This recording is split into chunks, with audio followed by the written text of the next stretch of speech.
Good morning everybody. ആത്മാവിൽ ദരിദ്രരായവർ ഭാഗ്യവാന്മാർ, സ്വർഗരാജ്യം അവർക്കുള്ളത്.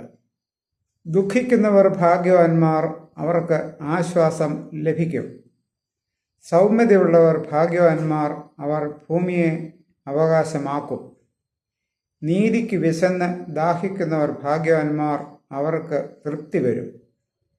കരുണയുള്ളവർ ഭാഗ്യവാന്മാർ, അവർക്ക് കരുണ ലഭിക്കും. ഹൃദയശുദ്ധിയുള്ളവർ ഭാഗ്യവാന്മാർ, അവർ ദൈവത്തെ കാണും. സമാധാനം ഉണ്ടാക്കുന്നവർ ഭാഗ്യവാന്മാർ, അവർ ദൈവത്തിൻ്റെ പുത്രന്മാർ എന്ന് വിളിക്കപ്പെടും. നീതി നിമിത്തം ഉപദ്രവിക്കപ്പെടുന്നവർ ഭാഗ്യവാന്മാർ, സ്വർഗരാജ്യം അവർക്കുള്ളത്. എൻ്റെ നിമിത്തം നിങ്ങളെ പഴിക്കുകയും ഉപദ്രവിക്കുകയും നിങ്ങളെക്കൊണ്ട് എല്ലാ തിന്മയും കളവായി പറയുകയും ചെയ്യുന്നവർ നിങ്ങൾ ഭാഗ്യവാന്മാർ. എല്ലാ വിശുദ്ധന്മാരാലും അനുഗ്രഹിക്കട്ടെ. ആമേൻ.